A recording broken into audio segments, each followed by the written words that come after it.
अस्सलामुअलैकुम। आज हम इस चैप्टर का लास्ट वाला प्रोग्राम कर रहे हैं। इसके बाद हम एक्सरसाइज को स्टार्ट करेंगे।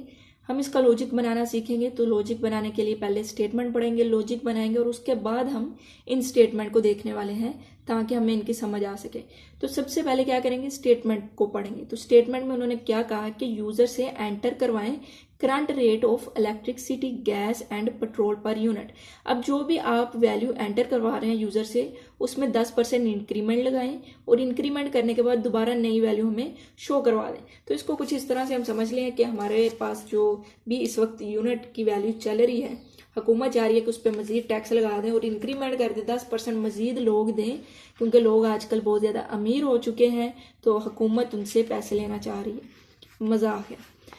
चलें जी। तो सबसे पहले उन्होंने क्या कहा कि हमारे पास जो वैल्यू मौजूद होंगी वो क्या होंगी, यानी इलेक्ट्रिसिटी, पेट्रोल, गैस के पर यूनिट के हिसाब से जो हमारी वैल्यूज होंगी वो वैल्यू हमारे पास इनपुट के तौर पर यूजर से हम ले रहे हैं। तो वो हमें बताएगा कि इस वक्त इलेक्ट्रिसिटी की पर यूनिट ये वैल्यू चल रही है, गैस की ये चल रही है, पेट्रोल की ये चल रही है। तो इसे E1, P1, G1 कर लेते हैं ताकि ये हमारे पास क्या है जो इस वक्त चल रही है। उसके बाद हम इन्हीं वैल्यू में क्या कर दें, 10% इंक्रीमेंट कर दें, यानी उसमें हम क्या कर देंगे, अजाफा कर देंगे।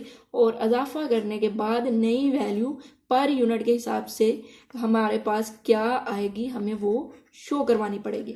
तो ये वाली वैल्यू जो यूजर इनपुट करेगा इसे कहीं ना कहीं स्टोर करना पड़ेगा, इसीलिए हम इसी नाम के वेरिएबल बना लेंगे और उन वैल्यू में से स्टोर कर लेंगे। कैलकुलेट करने के बाद, यानी E2, P2, G2 की वैल्यू कैलकुलेट करने के बाद इनको भी कहीं ना कहीं स्टोर करवाना पड़ेगा, तो उस नाम के भी हम क्या ले लेंगे, वेरिएबल ले लेंगे। तो यहाँ तक आपको क्लियर है। अब जो मेन चीज़ वो ये है कि हमने जो इंक्रीमेंट है, जो 10% का इंक्रीमेंट हो रहा है, इजाफा हो रहा है, उसको किस तरह से कैलकुलेट करना है। तो बहुत ही आसान सा इसका फार्मूला होता है, आपने उसको समझ लेना है। किस तरह से फार्मूला समझना है कि हमारे पास जो 10% होता है वो हम किस तरह से कैलकुलेट करते हैं। 10 को 100 से हम डिवाइड करते हैं और उसके बाद हम उसे मल्टीप्लाई कर देते हैं वैल्यू के साथ। वैल्यू के साथ मल्टीप्लाई करने के बाद जो हमारे पास वैल्यू आ रही है वो 10% वैल्यू आएगी। यानी जैसे कि यहाँ पे मैं कह दूं कि इस वैल्यू में हम E1 कह रहे हैं, यानी हमारे पास करंट जो इस वक्त मौजूद है, इजाफा करने से पहले जो वैल्यू है इलेक्ट्रिसिटी की, उसके साथ मल्टीप्लाई करेंगे तो उसकी जो पर यूनिट वैल्यू है उसका 10% हमें मिला है। लेकिन हमने तो इस वैल्यू के अंदर उस 10% को ऐड करना है, तो हम यहाँ पर प्लस कर देंगे और वैल्यू के अंदर ऐड कर देंगे। यानी E1 के अंदर हम E1 का जो हमने 10% निकाला है उसको ऐड कर देंगे तो हमारे पास E2 आ जाएगा। एक तो ये फार्मूला है। दूसरा फार्मूला होता है कि हमारे पास जो E1 है, या वैल्यू कह सकते हैं, यहाँ पर वैल्यू कह सकते हैं, यानी जो भी E1 है, P1 है या G1 है, या फिर आप E1 की एग्जांपल लेकर चले, उसको मल्टीप्लाई कर दे 1.1 के साथ। मल्टीप्लाई करने का मतलब ये है कि जो 10% है इस वैल्यू का वो निकल आएगा।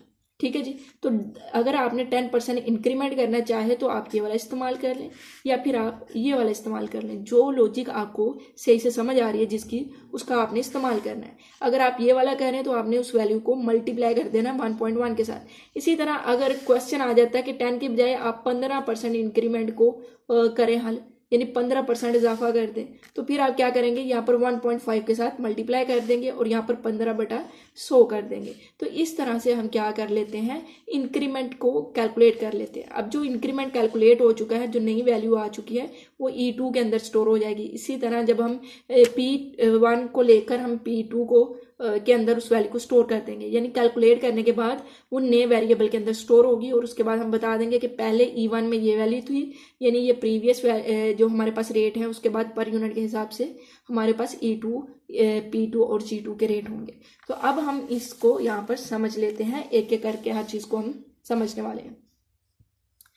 क्या कोड होता है, यहाँ पे क्या लिखते हैं क्या नहीं लिखते, पिछले लेक्चर से ऑलरेडी आपको क्लियर होना चाहिए। इसके बाद ही आप इन चैप्टर्स को समझ सकेंगे। उसके बाद हम अंदर चलते हैं जहाँ पर स्टेटमेंट के थ्रू हम समझने वाले हैं टर्मिनेटर क्या होता है, ये चीज़ क्या होती है, ये चीज़ें सी आउट, सी इन, ये वाले ऑपरेटर, हर चीज़ आपको क्लियर होनी चाहिए। अब हम यहाँ पर सबसे पहले हमने फ्लोट डाटा टाइप लिया। क्यों लिया? क्योंकि पॉइंट में यूनिट की वैल्यू आ सकती है, इसलिए हमने सारे के सारे वेरिएबल डिक्लेयर करवा दिए। उसके बाद हमने कहा कि करंट रेट बताओ, यूजर को बताना पड़ेगा ना कि वो क्या एंटर करे। वो इलेक्ट्रिसिटी का रेट एंटर कर देगा, तो ये वैल्यू हमें E1 के अंदर हमने स्टोर करवा दी, हमारे पास मौजूद है। हम इस वैल्यू का इस्तेमाल कर सकते हैं। क्यों कर सकते हैं? हम कैलकुलेट करेंगे। क्या कैलकुलेट करने वाले हैं? हम E2 को कैलकुलेट करेंगे E1 की मदद से, P2 को कैलकुलेट करेंगे P1 की मदद से, इस तरह से। तो फिर E1 की भी वैल्यू आ गई, P1 की भी आ गई, G1 की भी आ गई। अब E2 को कैलकुलेट करना है तो यहाँ पर मल्टीप्लाई वाला फार्मूला लगा है, आप दूसरा फार्मूला भी लगा सकते हैं ऐड करने वाला, जो मैंने आपको समझा दिया है। तो वहां पर क्या होगा? सिंपल आपने E1 करना है और हम चाह रहे हैं कि E1 के अंदर इसका 10% ऐड हो जाए, तो वो वैल्यू E2 के अंदर जाके स्टोर हो। तो हम क्या करेंगे कि 10 को डिवाइड कर दो 100 से, और उसके बाद उसको मल्टीप्लाई कर दो अपना वैल्यू के साथ, यानी E1 के ही साथ। तो ये उसका 10% था, जो कि उसकी एक्चुअल वैल्यू में हमने क्या कर दिया? ऐड कर दिया। एक तो आप ये वाला फार्मूला लगा सकते हैं या फिर ये वाला लगा सकते हैं, आपकी मर्जी, इनमें से कोई एक ही लगाना है आपने। उसके बाद हमने P2 को भी इसी तरह से कैलकुलेट करना है, G2 को भी करना है, और एंड पे हमने क्या बताना है भाई, सी आउट के साथ न्यू जो हमारे पास वैल्यू आ चुकी है वो E2 के अंदर है, वो ये है। और इसी तरह हम बता रहे हैं कि न्यू जो वैल्यू है वो P2 के अंदर ये वाली है, G2 के अंदर जो कैलकुलेट होने के बाद स्टोर होगी वो हम शो करवा देंगे। इसका मतलब ये है कि पॉइंट यानी डेसिमल के बाद हमारे पास 2 ही डिजिट आने चाहिए, शो होने चाहिए। इसके अलावा अगर है तो उनको इग्नोर कर दो। तो यहाँ पर आपने इसको समझना कैसे है, लॉजिक को आपने ये वाली ही इनपुट देकर चेक करना है। इसी से आपने स्टेटमेंट को डेल C++ पे भी रन करके देखना है, क्योंकि यहाँ पर मेन चीज जो मैं आपको समझा रही हूँ वो लॉजिक के बारे में बता रही हूँ। डेल C++ में या विजुअल स्टूडियो कोड में वो ऑलरेडी मैं आपको बता चुकी हूँ किस तरह से आपने प्रोग्राम लिखना है, कैसे सोल्व करना है, कैसे रन करना है, कोई एरर आ रहा है तो कैसे उसे रिमूव करना है, वो चीजें हमने कवर कर ली हैं। इस वक्त आपकी लॉजिक बिल्डिंग इंक्रीज करने की जरूरत है, क्योंकि पेपर में आपको सिर्फ इस तरह से आएगा और आपने इसी तरह से स्टेटमेंट लिखनी है। तो करंट रेट है 11 यहाँ पर आपने वैल्यू देनी है, या तो इस फार्मूले के अंदर देख के देखें तो सेम यही आपको रिजल्ट मिलेगा, और इसी तरह अगर आप उसको 1.1 से सिंपल 11 को मल्टीप्लाई करेंगे तब भी आपको सेम यही रिजल्ट मिलेगा। इसी तरह 69 को अगर आप 1.1 से मल्टीप्लाई करते हैं तो भी आपको सेम ये वाला रिजल्ट मिलने वाला है, और अगर आप ऐड के जरिए करके देखेंगे फिर भी सेम रिजल्ट मिलेगा। यानी दोनों तरीके से आपका लॉजिक वैलिड होगा। तो आपको इस प्रॉब्लम की अच्छे से समझ आ चुकी होगी। अगर कहीं भी आपको कोई भी कंफ्यूजन है तो आप कमेंट कर सकते हैं। अगर आपको लेक्चर अच्छे लग रहे हैं तो आप चैनल को लाजमी से सब्सक्राइब कीजिएगा, अपने दोस्तों के साथ शेयर कीजिएगा। तो इंशाल्लाह अगले लेक्चर से हम एक्सरसाइज को स्टार्ट करेंगे। तो तब तक के लिए अल्लाह हाफिज़।